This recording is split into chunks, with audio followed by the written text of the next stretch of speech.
What's going on, everybody? Welcome to the FanUp discussion. We're going to be covering everything that you need to know over on FanUp for today. That is the show we've got going. I'm Eric Lindquist, excited to be talking through this slate we have before us, a 10-gamer, lots of studs, lots of pieces that we're going to be in flux here on this slate. But the guy who's going to help us wade through the madness, that is Terry McBride at DigitalB21 on the Twitters. How you doing, my friend? Pretty good, bud. It's a long time since I've been on one of these with you and talking fan up here, but yeah, excited to get back into it and pick the best players for these spots. As am I. It's a really fun site in terms of you don't have to worry about all of the super value pieces. There's going to be a lot of value on other DFS sites today, but we are very, very concentrated, as you can see on the screen, from our good friend over there behind the virtual glass, Tyler Zander, Texas's finest. He's just in a fine mood today, I will say. You know, there's been a couple of angsty situations this week where I'm like, is Tyler okay? He is very okay today. Let me tell you that. Looking forward to this show. Oh, don't do that to me. You're happy. You're happy. We're going to talk through FanUp. Really what you need to know from the get-go is that you get some free points just by signing up using promo code Awesemo. Plus, you'll get $25 in credit added to your account. It's pretty much a no-brainer in that regard. Go sign up, use that promo code, get started. Here is what we've got in front of us. This is the Friday contest that they're offering for NBA. We have 2 guard spots. We have 2 forward spots, a center, and then a flex that gets 1.5x your other players. The scoring, most comparable to DraftKings with one caveat. The triple-double bonus is bonkers. So anybody capable of doing such things, you wanted that 1.5x spot, similar to like a showdown type atmosphere where you get that 1.5 time X on a number of different sites, specifically, the DK scoring that we're kind of talking about comparably here. But before we get started and go position by position, like we always do, Terry, anything stick out to you on this slate for FanUp purposes? It's another one where I think the center position, we've had some of these where it's like Jokic and Embiid on the same slate, and you get one of those guys at center, you get one of those guys at the util spot or the multiplier spot, and it becomes kind of an easy decision. And then we're just kind of exclusively trying to decide between some of the guards and the forwards, since we can play whoever we want. On this slate, doesn't necessarily break down that way. There's a little bit more of an even look. Like we've got Jokic at the top. We can plug him into the center spot. Then you've got Giannis and LeBron in the forward spots. So you can put them just at the forward position. So finding the multiplier isn't necessarily that obvious, ridiculous standout guy. There's a lot of standout players that we can use there, but I think we can actually create a bit of a rotation, or at least there's a discussion around the correct way to handle the multiplier spot, which it's been a lot more obvious in the last few cases. It's either this guy in the position and this guy in the multiplier, or the other way around. And we were leaving it at that. I think there's a bit more flexibility, a couple different angles this time. Well, I agree. I mean, if you're talking triple doubles and you're talking studs on the top end, we'll get to Jokic last, simply because he's at the center spot. I think that it's pretty clear cut that that's a guy that I want to get to a lot. I have a feeling that you'll want to get to him a lot. It just makes sense on any kind of a slate where raw points and triple doubles are rewarded, that you play a lot of Jokic there. Not the Pacers today, but Minnesota, kind of a close second. Karl-Anthony Towns confirmed, not super interested in defense all the time. That's coming from a Timberwolves fan. But let's get to it, my friend. The guard position, I think it's pretty clear cut that you've got Luka that's kind of separated himself from the rest of the pack. He's projected nearly 5 points more over on comparable scoring sites over DeJounte Murray. Cade Cunningham's probably vaulted up the board, but Luka Doncic right off the bat, is he a can't miss option at the guard spot on FanUp today? Yeah, I think so. There's just a little bit of a differential between Luka and some of these other options. DeJounte Murray's the closest one. Just looking at the season-long fantasy points per minute, which, the situations change up, but it's a decent barometer for what these guys typically do. Luka's at a 1.48. That's using FanDuel scoring, but, close enough. And that's third overall on the board, behind only Jokic and Giannis, who are on a completely different level at 1.74 and 1.73 per minute. You look at Luka in that 1.48, the next closest guard is DeJounte Murray at 1.42. So there's a pretty noteworthy gap there in just what they do in the average situation, points per minute. I love DeJounte Murray. I think the matchup that they've got is spectacular going up against the 16 seed Portland Trailblazers type of team. So there's definitely an argument to be made that DeJounte could go out there and put up a triple double. But if I can only have one of them, let's put it that way, which on this site you can have them both, I would take Luka pretty much every time in this situation. Since I can have them both, those are my top two guys with a pretty strong bullet. It drops off again after that. Just looking at some of the fantasy points per minute rates. If you look down from after DeJounte Murray, we've got a lot of big men, a couple forwards. The next highest guard is in like the 1-2s. So there's another big drop off after DeJounte Murray there. So those are my top two guard priorities. Yeah, no doubt about it. I think if you're looking to build a chalky lineup, basically, I'm looking at a lot of like 1v1 type swaps because I think Luka and DeJounte Murray at the guard spot. We'll get to forward. There's two guys that have really separated themselves there. And then at center, it's the most disparity of any position. So if we're going to get different here at guard, my friend, which we should be looking at trying to find some pivots off of just Luka and DeJounte Murray, and I'm much more inclined to pivot off DeJounte Murray for what it's worth. Who would be the next guy up for you? So let me filter back to just guards. I was trying to look at the whole slate, and it's a little tricky because we do have some different positioning. I was going to say, I'm really only looking to swap out one guy per lineup that I'm going to be playing over on FanUp today, where I don't really want to get away from both Doncic and Murray ever. I'm going to play both. I'm going to play at least one of them in every lineup, but DeJounte, I'm more likely to switch off of. And I think that there's a case to be made for getting to a number of these other guys just below him. I mean, Cade Cunningham, in the absence of Jeremy Grant and now Marvin Bagley, you're going to see a ton of usage and opportunity exist for him against a terrible OKC team. He's vaulted. He's a guy you can get at 12-1 at a number of books for Rookie of the Year. And I think that that's just too long of odds with Evan Mobley out until the remainder. We might not even see him in the play-in game, depending how bad this ankle injury is. So I'm looking at Cade Cunningham as a guy that I want to be invested in DFS purposes, as well as, in the betting markets. I think he really stands out as a guy that is, he's not going to go slept on him. He's the third projected guard on the slate, but I think it's a pretty safe consideration to say that if Doncic and Murray don't end up optimal, it's probably Cade Cunningham for me, who put up a massive score. Yeah, you have to love that spot. Everything you need to know about Cade Cunningham right now is told by his DraftKings salary at $9,000. I didn't think we were going to see it 9,000. Yeah, Cade Cunningham. Ryan actually called that on the Slate Starter podcast like 2 months ago. Did he? It was the dumbest thing ever. Like have a call, Ryan. Have a call. Yeah, right. Seriously. I got DeJounte Murray at the beginning of the year, but my God, that was a little bit easier than saying Cade Cunningham. I don't know. DeJounte Murray also, I mean, he dropping out with Derek White, having Pirtle hurt on and off. I mean, you hit the nuts in that term, but DeJounte Murray was not even a top 10 guard drafted in preseason rankings. So I kind of like your call more, whereas Cade Cunningham, you were paying the freight for him as a rookie. True. That makes sense, but I'm not going to give myself that back. I will give you the credit. He played a few games. I saw what was on the court. It wasn't like I was just pulling it out of the ether. So not giving myself the credit there, but yeah, I mean, Cade is definitely on the board. I think there's certainly an argument to be made for a Devin Booker, a CJ McCollum, some of these other high profile type guards, but just situationally and just based on how things have gone recently, Cade definitely is at least part of that conversation, right? He's not a Luka, he's not a DeJounte, but could you put him on the same tier as Booker, Jaylen Brown, Anthony Edwards, Drew Holiday, Fred VanVleet on this slate? Absolutely. I would consider him right in line with those. The recent production kind of bears it out. Over the last 3 games, 1.32 fantasy points per minute, up from the 1.06 over the course of the season.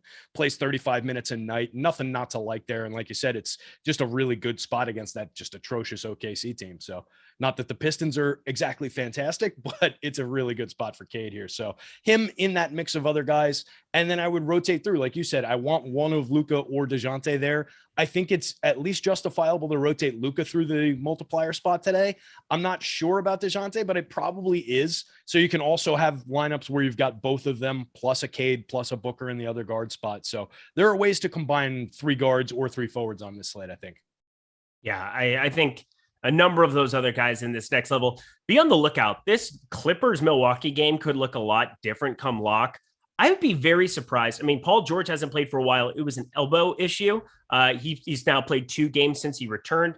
He's had a 40.2 and 37.1% usage rate, has played 31 and 32 minutes. again, it wasn't a lower body injury. It was an elbow issue. So there's an outside chance he does play on this back-to-back, but you just had Milwaukee play a very competitive game that went to overtime in Brooklyn. You had Chris Middleton get ejected, so maybe his only 30 minutes is probably boding well for him playing on this back-to-back. But there's a case to be made for people probably resting here in this spot. So be on the lookout there. Paul George, I think, would be an extremely contrarian option to get there. But, if he's playing on this back-to-back, I expect him to play 30-plus minutes. And there's always a chance, especially in the absence of other options for the Clippers, that he could be viable. Also viable, signing up for our Awesemo MVP program. Text MVP to 660-656-4417. Now, why would you do that? Well, because you get the first crack at beta testing new tools and features that we have here at Awesemo popping up all the time. It's a really great offer. So sign up using promo code. No, not promo code.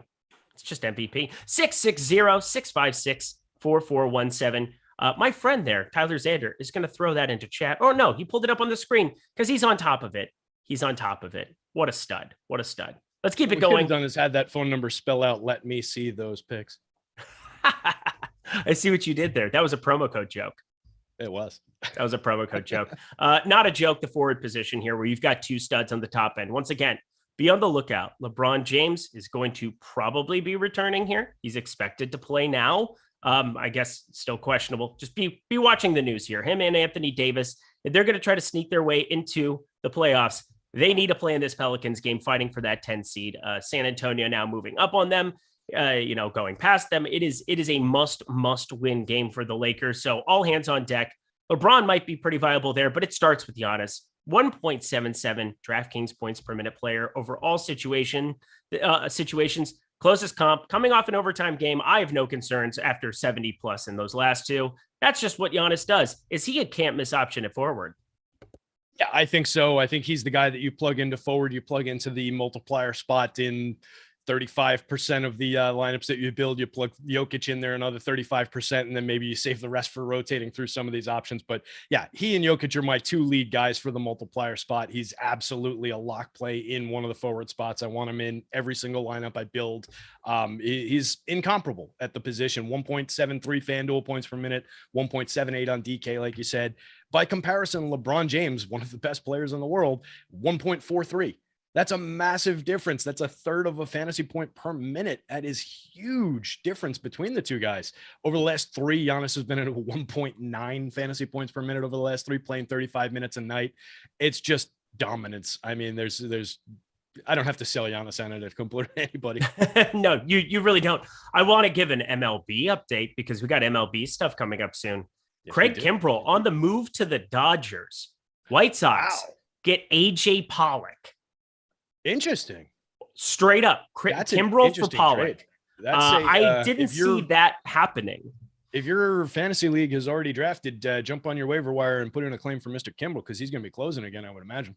Yeah, I would imagine he would be. I mean, it's just a different situation. No Kenley Jansen there for the Dodgers for people who are just getting updated. Yeah, I got to say, they also have 48 prospects in the outfield for the Dodgers. They're just the rich get richer in that kind of terms. They just need to keep bolstering the bullpen. You can never have too many arms coming out of the pen. And Craig Kimbrell confirmed. That's God. What a great addition for them. I got the wing. I mean, that's just disturbing. Why would the White Sox do that to people? AJ Pollock, good pickup for them, I suppose. Put him out in right field next to Robert and have a day. Eloy should be healthy. It's a pretty nice little outfield they've got in Chicago. It is. And they didn't need Kimbrell there. Like he was serving in that setup role. So it's, he was expendable to a degree. And yeah, I guess bringing Pollock in is an upgrade. They've got a lot of like Larry Garcia type guys that were filling that outfield substitution role, and Pollock's going to be an upgrade there. Adam Engel, Gavin Sheets were out there. So yeah, that's an upgrade in right field for them by degrees. I think Kimbrell's the better of the two players overall, but he was also expendable based on that White Sox pen. I mean, the White Sox are just loaded in the just an interesting trade all around. Yeah. Anytime two of the top contenders make a deal together, it's always going to be interesting like that too, where it's like, all right, this fills that need for them, that fills this need for them. Like, especially because it's a 1v1 for guys that are pretty viable.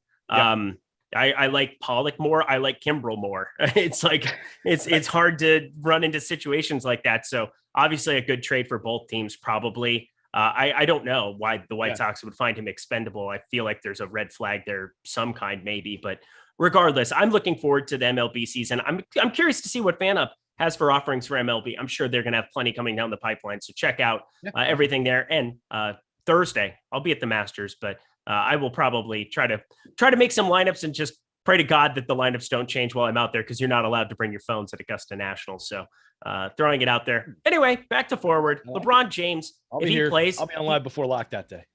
You will be on live before lock. All right, check out Terry. Terry, if you guys don't know, Terry in baseball, I mean, you're great at all the sports, but there's something about you with baseball, my friend, that you I just love it. You have that it factor when it comes to covering baseball. So I want to just give you props. Check him out on the live before lock for that. That's going to be great. Excited to do shows for you for baseball this year. It's going to be great. Definitely. Jason Tatum, I think, becomes the next guy down the line if LeBron James doesn't play. Cade Cunningham is going to be somebody that for DFS purposes you can play at the small forward, but I believe just guard centric over on FanUp. Who's the next forward for you, though? If it's not going to be Giannis, LeBron, Jason Tatum, do you have a case for anybody else? Because I've got one guy, and he's not going to be popular in DFS, but I think that there's an outside chance that Kristaps Porzingis could be my guy that I rely on to get a little different at forward on FanUp. Do you agree? Yeah, KP's on my list here. He's a couple names down, but you mentioned Jason Tatum there. I think Siakam's a little bit interesting, but he's a 1.14 fantasy point per minute guy for the course of the season. If you look at KP, 1.33 fantasy points per minute for the entire course of the season. Over the last 3, he's been at 1.53, so he's been improved since joining Washington overall, when he's on the court at least. 30 minutes a night. Last game put up 53.1 FanDuel points in 29 minutes. KP can absolutely get there for you. It's, a lot of times he comes into relevance on the other sites when he's a little bit cheaper, fits in multiple positions, and he's cheaper compared to some of the other prominent forwards who can give you this similar kind of performance. On this site, based on just the fantasy points per minute, I do think there's room for him, but we do always keep in mind that, we are sacrificing a share of LeBron, a share of a Giannis when we are making these pivots. So it's a matter of what you're moving off that lineup. Maybe it's one of the ones where you put one of Giannis or LeBron into the multiplier. You've got the free forward spot. You use 2 of the prominent guards and you get there that way. So it's just a bit of a dance. It's a little musical chairs-ish moving these guys around, but I definitely think that he's on the board, and he's one of the more prominent per minute guys that we've got available, and one of the guys from that list that's going to play a reasonable expectation of around 30 minutes tonight. So I definitely think he's on the board there. A lot of these other guys, you're stretching credulity if you want to try and justify just looking who's around him in like the DFS projections. Like the next guy on the DFS projections is Poku, right? Poku's a fairly discounted guy. I'm not expecting 0.95 fantasy points per minute Poku to get there as frequently as Kristaps is going to get there for me, even though he's projected for more minutes. Yeah, I mean, there's a massive increase to that projection when you take Shea off the floor, Giddey off the floor. You had Trey Mann shut down for the year because tanking. You're going to have Teo Maledon as the other guy. He's going to be north of a 1.1 guy going forward here. I will say, for DFS purposes, I'm going to play an absolute crazy amount of him if he's going to be sub 20% on every site right now. I mean, that is just bonkers to me. Part of it is that 6,200. Yeah, absolutely. The last 2 games, he could not have shot the ball worse or been less involved. 4 for 11 from the field, both of those out. But that assist rate is going through the moon, 11 and 8 the last 2. I mean, he is the guy who's facilitating, playing some pick and roll with Roby, which is one of the weirder things to watch. 2 very, very tall men running the pick and roll. OKC doesn't give a crap. That's really what it comes down to. So I think you could take some deep flyers on him. But if I'm talking straight up points, I like Zinger. Zinger is going to be a guy that I'm probably going to get a little bit different with. If he gets up to that 31 minute threshold, sure, they don't have anything to play for, but I think that he's still a guy that against Dallas, I really like Kristaps Porzingis, a quote unquote revenge spot against his old friend / not friend, Luka Doncic. So I'm going to throw that out there. One more guy that I want to just put out there, and I got to see. In 83 minutes since the start of the month of March, I was trying to get there. Shea and Maledon off the court. Poku's at a 0.88 FanDuel points per minute. That's not good. No, that's not good. But what's the sample size on that? It's like 83 minutes once we take Maledon and SGA off. If we put Maledon back, Maledon's on the floor for this. Yeah. Oh, Maladon is in? I thought yeah, he's in. It's Trey Mann that's going to be out. Oh, my bad. I hit okay. the wrong backup guy. Let me see what that does to us here. If we put Mann out, Maladon back in, gets Poku to a 1.05. There we go. That's 129 minute sample. Yeah, 1.05. I have 1.1 over the course of the last two in terms of with no Trey Mann. And again, Trey Mann off, going along with Shea, going along with Josh Giddey. Those are the three main pieces of that backcourt going forward. So Pokusevski, there's definitely going to be some increased opportunity for him to just do whatever he wants. So they don't care. They're just tanking. Tanking is the goal here for OKC. The goal for you guys, heading over to FanUp, downloading the app, using promo code Awesemo when you sign up, you get $25 free in your account for the contest and 2,000 bonus points, which is valued at $20 over on their site with no deposit required. Get started by clicking the link in the video description below. Check it out. This is FanUp. This is definitely a great site to play where you don't have to deal with value pieces. You don't have to deal with some of these contrarian pieces. However, I do strongly recommend not just playing DeJounte Murray, Luka Doncic, and then LeBron James and Giannis Antetokounmpo, and then at the center spot, Nikola Jokic. He's probably the guy that I'm valuing the highest out of everybody. You're at a center spot where he's a 1.83 DraftKings points per minute through every situation. He continues to be the only human being with a pulse on his team. And not only that, but he's supremely talented at getting the triple doubles. You get a massive boost on FanUp, even compared to on DraftKings. So I'm really looking at him as a guy that you cannot get away from in the 1.5x spot and in the center spot. Are you on board with me here? I had to pick up my phone and look at it there for a second. I can only assume based on that conclusion that you're talking about Nikola Jokic here, though. So I'm going to just run with that. 100% correct. Yeah, that's what I thought. Yeah. Are you picking up Kimbrel while we're going? I was looking to make sure that he wasn't available in the league that's already drafted. I knew you were getting there. Yeah, I love you for that. Right. Gotta do it, man. Gotta do it. So yeah, Jokic he's an absolute lock spot. And we're talking about the season-long performance, 1.74 FanDuel points per minute. Like I said, leading the league yet again. He's just dominant.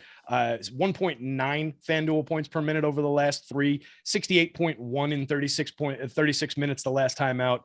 The guy's just dominant. He does everything incredibly well. He's got one of the best assist rates on the board. I think it might be second best on the entire slate tonight, including all the point guards. Now, excuse me, it drops to we get Luka, Chris Paul, and Markelle Fultz are ahead of them all in the 40s, and then it's Nikola Jokic as the fourth best point guard on the board at 30. Tyler didn't like that. Tyler's just like, give me the information. Give it. Oh, there. Yeah. Oh, golfing. He's reacting to golf. Okay. You're upset. Hideki withdrew. Another sad thing for other people, not me. Continue on. Yeah, that was the Jokic take. Play Nikola Jokic on a site. Seems like a good take, Terry. In every single lineup. Put him in the multiplier spot. Put him in the center. So here's what we're gonna do. So Tyler, as we're building this flex ball contest out, so we got Doncic, Cunningham, Giannis, Porzingis. Again, Porzingis is my contrarian take. I really like that. Put Jokic in the 1.5x spot because I have a center take. All right. The one guy that will not be clicked on at all. He'll be clicked on by, I believe, 0 people. And I got to see. He might be a forward. Put in Alperen Şengün. Please tell me where Şengün is. I believe he's center, but I want to just double check because, again, I try not to be on it. Is he available? Alperen, he's not available. Shoot. He must be a forward. All right. Dang it. I was really hoping that we could get him at a center spot here. In the event that he ends up playing here, which I don't really have any kind of a lean towards. He turned his ankle a couple of games ago. I know that he's the Turkish great that Ryan has been salivating to play here constantly. He's, going to be very popular for DFS purposes if he plays with this leg contusion. I mean, it sounds pretty minor to me, but there's no Christian Wood here for the rest of the season. Figure out how to spell out Alperen Şengün. Oh no, spelling's hard for Tyler. It's okay. The Texas public school district, not ideal. Not a lot of Alperen Şengüns walking around. Don't they just hand out degrees on the street at Texas A&M? Is that how it goes? And they must. Oh, it's okay.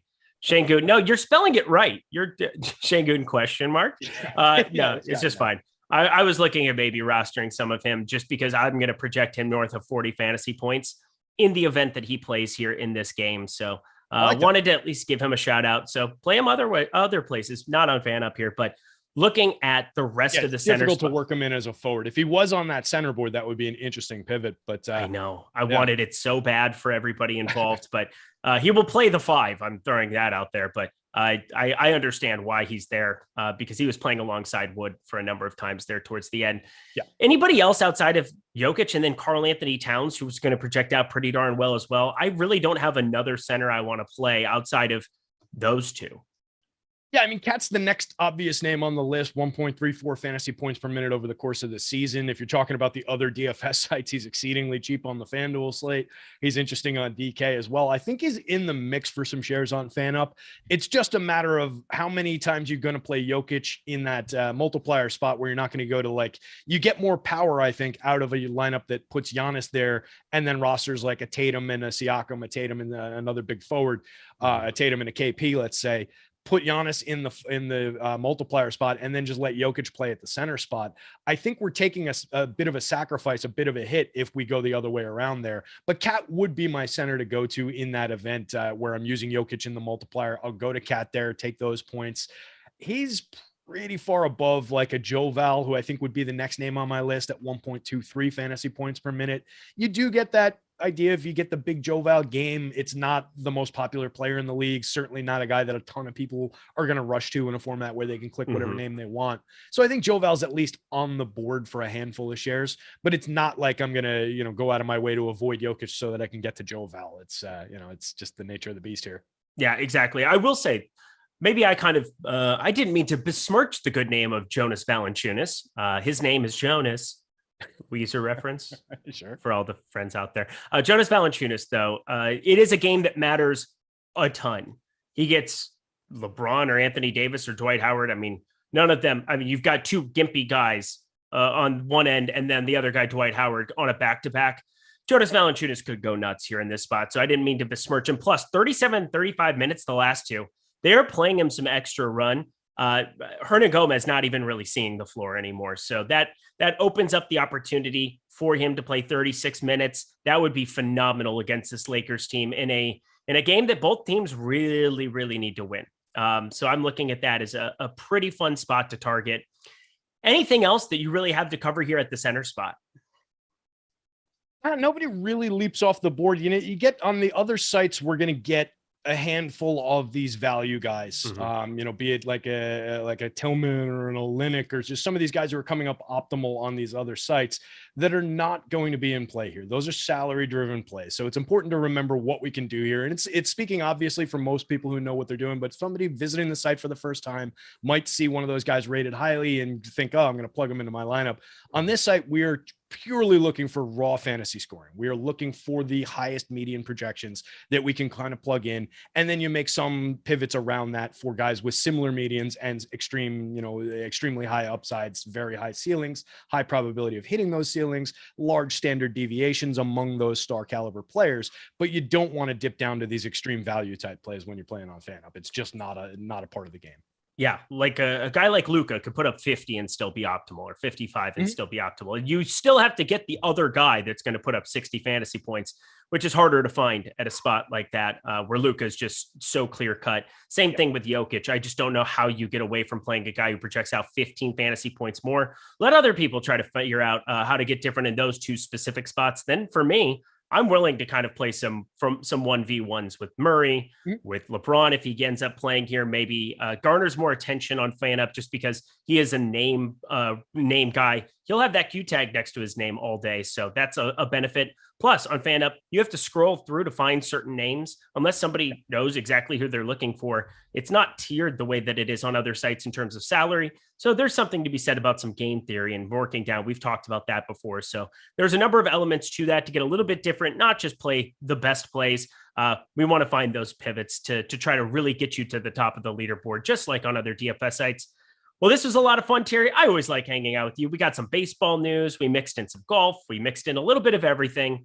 I always enjoy it. Any final words for the people as we get out of here?